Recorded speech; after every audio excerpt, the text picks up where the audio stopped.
शपथ घेतली, आज मी मेघनाथाचा प्राण घेतल्याशिवाय राहणार नाही. त्याचा नियम असा होता की तो लक्ष्मणाकडूनच मरणार होता.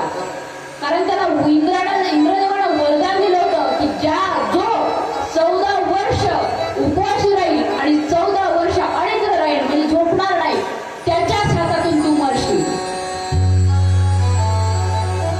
असं वरदान प्राप्त केलेलं आहे. इंद्रजी आता यज्ञ करायला निघालेला आहे आणि यज्ञ करायला निघाला असताना विभीषणाने सांगितलं, इकडे सगळ्यांना सज्ज ठेवायला सांगितलं. सगळेजण सज्ज आहे. आता लक्ष्मण युद्ध करण्यासाठी जाणार आहे.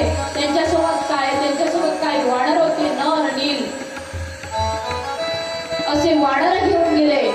जामवंत, नर नील आणि हनुमंतराय, सुग्रीव हे यांना घेऊन गेले. आणि वानर गेल्यानंतर त्याच्या यज्ञामध्ये